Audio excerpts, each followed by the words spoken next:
No, absolutely not. My assumption is that we can get a new deal. We're aiming for a new deal. But of course, Michael is absolutely right that it's responsible for any government to prepare for a no deal if we absolutely have to. And that's the message I've been getting across to our European friends, and I'm very confident that we'll get there. My approach is to be very outward going, I don't want sort of the UK to be aloof or hanging back. I want us to engage, to hold out the hand, to go the extra mile, the extra 1,000 miles.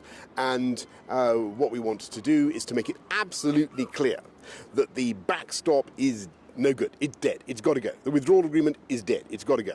But there is scope to do a new deal. We will we have made it very clear to our friends, and we're talking to the Irish today, what the limits are, what we want to do, and we're very confident that with goodwill on both sides, two mature political entities, the UK and the EU, can get this thing done. Well, I think there are several reasons for that. The first is actually that we want to come out of the customs union, out of the single market, to make sense of Brexit. And the funny thing is, for the last 3 years, it hasn't really been at all clear that that was the position of the UK government.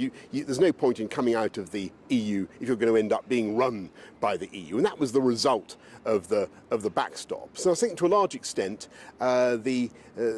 Brussels was a bit baffled by what the UK position really was. There was no clear decision. You've heard me say it many times.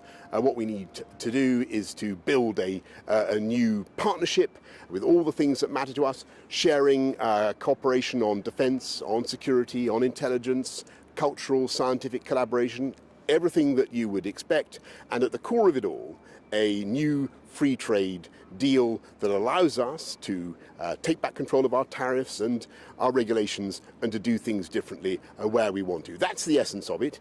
I think our friends and partners do understand that, and believe me, they've now got, I think, 29 members of the Brexit party sitting in Strasbourg, not exactly full of the ode to joy. They're not going to want that situation to continue.